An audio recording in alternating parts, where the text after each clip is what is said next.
আওয়ামী লীগ তো এটা একটা তার সুদীর্ঘ রাজনীতির আহ, একটা মাটি মানুষের রাজনীতি করছে, বাংলাদেশের মুক্তিযুদ্ধ স্বাধীনতা সংগ্রাম তার সাথে যুক্ত আওয়ামী লীগ, এটা তো বোঝা যাবে না।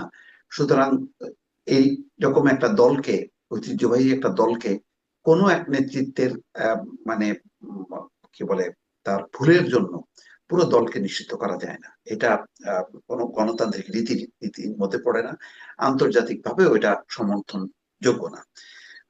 দেখেন, জাতিসংঘ যখন নাকি গণহত্যার ব্যাপারে একটা দলিল তুলে ধরলো, তারা কিন্তু এটাকে বলছে যে কতজন মারা গেছে, সবকিছু বলার পর একটা কথা কিন্তু বলছে যে যারা গণহত্যার সাথে যুক্ত তাদের বিচার হবে, কিন্তু দলকে নিষিদ্ধ করা যাবে না। এই কথাটা কেন বলছে? কারণ তারা জানে বাংলাদেশের রাজনীতি কি। বাংলাদেশের রাজনীতিতে এখন শেখ হাসিনাকে পরাজিত করার সমস্ত পক্ষ যেহেতু আছে, সুতরাং তারা এইরকম একটা দাবি তুলতে পারে। কারণ বা আওয়ামী লীগ নিজেই একটা এরকম একটা কাজ করছে যে জামাতকে আহ, নির্বাহী হুম। আদেশে তারা নিষিদ্ধ করছে। দেখেন, 15 বছর ধরে তারা নিষিদ্ধ কেন করেনি? করেনি কিন্তু ওই ডেমোক্রেটিক ভ্যালুসটা তারা মাথায় আছে বলেই অনেক চাপ ছিল কিন্তু আওয়ামী লীগের উপর, শেখ হাসিনার উপর বারবার আসছে যে কেন জামাতকে নিষিদ্ধ করা হচ্ছে না, জামাতকে নিষিদ্ধ করা হচ্ছে না। কিন্তু বারবার কিন্তু দেখবেন যে শেখ হাসিনা কিন্তু এড়িয়ে গেছে। কিন্তু শেষের দিকে তো আর তাদের মাথা ঠিক ছিল না, তখন একটা চূড়ান্ত ফ্যাসিজমের দিকে তারা গেছে এবং সেই ভুলটা তারা করছে। এখন ওই ভুলটা ধরে যদি আমি এখন করতে যাই, আজকের বাস্তবতায় মনে হবে যে আওয়ামী লীগ তো এখনই একটা সুযোগ, ওইটাকে আমি ফ্যাসিবাদের সংজ্ঞা দিয়ে আমি নিষিদ্ধ করি। তো 10 বছর পরে যখন আবার ওইরকম মনে হবে যে আচ্ছা, জামাত বিএনপি তো ফ্যাসিস্ট দল, এটা তো এই কাজগুলি অনেকগুলো পয়েন্ট, তখন কিন্তু আওয়ামী লীগ সমর্থকরা বা অন্য কোনো শক্তি যদি ক্ষমতায় থাকে, তারা কিন্তু বের করবে, বের করে কিন্তু ওই সুযোগটা নেবে, রাজনৈতিক অপব্যবহারের সুযোগটা পাবে। সেই কারণেই কিন্তু যে আর আওয়ামী লীগ মানে কি? আওয়ামী লীগ মানে তো শেখ হাসিনা না। আওয়ামী লীগ মানে তো এই লুটেরা পাচারকারী দল না। আওয়ামী লীগ মনে করেন একদম গোপালগঞ্জের একদম তৃণমূলে বা শরীয়তপুরের তৃণমূলে যে লোকটা বসবাস করতেছে, সে তো মনে প্রাণে বসবাস করে যে হাসিনা তো ভুল করছে, এটা তো বঙ্গবন্ধু ঠিক আছে, আওয়ামী লীগ ঠিক আছে। তার তো একটা আওয়ামী লীগ তো অনেক লম্বা ইতিহাস। সেই ইতিহাসের কোনো না কোনো অংশে সে দেখছে আওয়ামী লীগকে, সেই আওয়ামী লীগ সে ভালোবাসে, শ্রদ্ধা করে। সে মনে করে যে আওয়ামী লীগের বর্তমান নেতৃত্ব ভুল। এখন বর্তমান নেতৃত্ব ভুল বলে তার যে বিশ্বাস আওয়ামী লীগের প্রতি, সেই দলটাই নিষিদ্ধ হয়ে যাবে, তাহলে তার তো রাইটসটা সংকুচিত হলো। সেটা তাহলে কিভাবে প্রোটেক্ট হবে? সেটা কি হুম। কোনো রাষ্ট্রবিজ্ঞানে আছে যে আমি আওয়ামী লীগ করি, আওয়ামী লীগ ভালোবাসি, আওয়ামী লীগ করতে চাই, কিন্তু আওয়ামী লীগের আমি মনে করেন 2 লাখ লোককে আমি পছন্দ করি না। তো 2 লাখের পরেও তো মানে 2 লাখ মানে এক এক এক যে সে যদি ওই ব্যক্তিটা হয়, তাহলে সে কেন ভুক্তভোগী হবে? সে কেন তার গণতান্ত্রিক সাংবিধানিক অধিকার সে বঞ্চিত হবে? অনেকগুলো প্রশ্ন আছে। ফলে বিষয়টা অত সোজা না। আমরা হয়তো আমাদের ওই চেতনা দিয়ে আমরা বলতে পারি, কিন্তু দেখেন, সেই চেতনাটাও যদি করেন, সেই আগস্টের সেই চেতনা যারা, এখন তাদের ব্যাপারে পারসেপশনটা কি? সেই হুম। পারসেপশনের ব্যাপারে যদি এখন ভোট নেওয়া যায়, দেখা যাবে যে গণঅভ্যুত্থানের নেতারা ওই সময় তাদের যে জনসমর্থন, আজকে কিন্তু তারা জিরোতে। ঠিক এমন এরকমই আপনি যা জিরোতে বলছেন। তারা ইয়ানা ডাকসু বসু আফরোজ ডাকসু একটা নির্বাচনেও জিততে পারে না। জাতীয় নির্বাচন তো দূরের কথা, ডাকসু হুম। ডাকসু নির্বাচনেও জিততে পারে না। তাই এইভাবে যে নামছে, তো ভবিষ্যতে তারাও তাদের চরিত্রটা কি দাঁড়াবে? হুম। তাদেরও তো একটা ইতিহাস ঐতিহ্য আছে। এখন ধরেন সেই ইতিহাস ঐতিহ্য নেই, তারা চাঁদাবাজ, তারা দুর্নীতিবাজ। এখন দুর্নীতিবাজ চাঁদাবাজ বলে কি আপনি ওই জুলাই অভ্যুত্থানের সমস্ত নেতাদের রাজনৈতিক অধিকার, সাংবিধানিক অধিকার, আপনি এটা কি ক্লোজ করে দেবেন? এটা কি হয়? হয় না।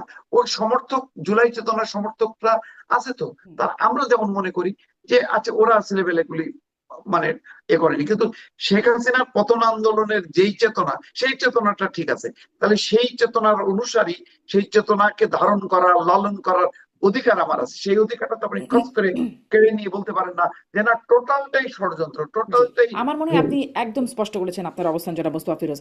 আহ, এই যে আপনি বলছিলেন যে মানে জনসমর্থনের কথা, ইনোভেশনের যে জরিপ, যেটি সম্প্রতি প্রেস সচিবও খুব দেখালেন যে ৭৮% মানুষ মনে করে এই সরকারের অধীনে সুষ্ঠু নির্বাচন হবে বা আস্থা রাখছে এই সরকারের উপরে। ওই ইনোভেশনের ঠিক ওই জরিপটাতেই দেখা যাচ্ছে যে বিএনপি এবং জামাতের ভোট গত 6 মাসে কমেছে এবং ভোট বেড়েছে, বেশ ভালোই পরিমাণে বেড়েছে আওয়ামী লীগের। আমি আসলে ওই প্রশ্নটা একটু ডাক্তার জাহেদকেও যেটি করছিলাম, যে ডাক্তার জাহেদ বলছিলেন যে তাদের হয়তো এখন এরকম একটা প্রস্তুতি নিতে হতে পারে, বা যদি তারা ভাবে সেরকম একটা জায়গায় যে তাদের একটা প্রতি বিপ্লব বা প্রাইজিং, তারাও কেউ দিকে যাবে। আমি মাঝে মাঝে আওয়ামী লীগের নেতাদেরকে এই প্রশ্নটা করি যে তারা যখন বলেন এগুলো সব ষড়যন্ত্র হয়েছে, তখন আমি প্রশ্ন করি, ধরলাম যদি ষড়যন্ত্র হয়, ষড়যন্ত্র না করে আসলে উপায় ছিল কোনো? সাধারণভাবে নির্বাচন করার সুযোগ নাই, অতএব ষড়যন্ত্র না করে উপায়টা কি? মানে ক্ষমতা পরিবর্তনের বা নির্বাচন জয়ী হয়ে ক্ষমতায় আসার উপায়টা কি? এখন আওয়ামী লীগের সামনেও আসলে উপায়টা কি যদি ষড়যন্ত্র সহিংসতা না করার? কারণ অক্টোবর ঘিরে নাশকতার আশঙ্কা করছে, মরণ কামড় দিতে পারে আওয়ামী লীগ, এরকম খবর আসছে, আজকে যুগান্তরের হেডলাইন দেখছিলাম। তারা করবে কি এখন? সমস্যাটা হলো যে এই যে নির্বাচনের কথাটা বলি, আমি তো একটা যদি ফাইনালি যদি আওয়ামী লীগ দলগতভাবে নিষিদ্ধের জায়গায় আসে, তখন তো যেহেতু অন্য কোনো শক্তি নাই, ফট করে চলে আসতে পারে যে তাহলে গণহত্যা তো বাংলাদেশের দুইটা তিনটা পট পরিবর্তন হয়েছে। ৭১-এ বাংলাদেশ স্বাধীন হয়েছে, এটা হচ্ছে সবচেয়ে বড় পরিবর্তন। ওই ওই পট পরিবর্তনের সময় ৭১-এর গণহত্যার সহযোগী কারা? জামাত ইসলাম। তাহলে কি যখন কি মানে আওয়ামী লীগ নিষিদ্ধের বিষয়টা আসবে, তখন কি জামাতও কি যুক্ত হয়ে যাবে কিনা? তাহলে জামাতও নাই, আওয়ামী লীগও নাই, তাহলে শুধু বিএনপি ময় বাংলাদেশ, এমন একটা পরিস্থিতি কিন্তু আমি দেখতেছি। আমি শঙ্কা করতেছি, কারণ আপনি একটা টানলে তখন আরেকটা আসবে। তো সেই কারণে এই আদৌ এই পুরো প্রক্রিয়াটা কিভাবে দেখা হবে, কোনভাবে দেখা উচিত, এটা নিয়ে আমার মনে হয় আরো গবেষণা করা উচিত। কারণ আহ, মানে এখন মনে হচ্ছে যে সবচেয়ে বাংলাদেশের গত 50 মানে 54 বছরে সবচেয়ে বড় গণহত্যা হয়েছে আহ, মানে 24-এ, যেটা আওয়ামী লীগের দ্বারা সংগঠিত হয়েছে। কিন্তু আপনি চিন্তা করেন মুক্তিযুদ্ধের পর, তখন তো আর আহ, অন্য কেউ ছিল না, তখন কি মনে হতো? তখন তো মনে হতো জামাত, জামাত সবচেয়ে মানে গণহত্যার সহযোগী, বা তারা নিজেরাও পার্টিসিপেট করছে। তো সুতরাং সেই আলোকে কিন্তু জামাতও নিষিদ্ধ হইতে পারে, এবং এই দাবিটা তো ছিল অনেক দিন পর্যন্ত ছিল। এখন হয়তো এখন তো সেই আর দাবি কেউ করে করার না। মতো কেউ নেই। তো সুতরাং পুরো বিষয়টা প্রেক্ষিতটা চিন্তা করতে হবে, যে যদি 24-এ কারণে আওয়ামী লীগ নিষিদ্ধ হয়, তাহলে ৭১-এর কারণে জামাত নিষিদ্ধ হবে না কেন? এই একটা বিষয় মাথায় রাখতে হবে।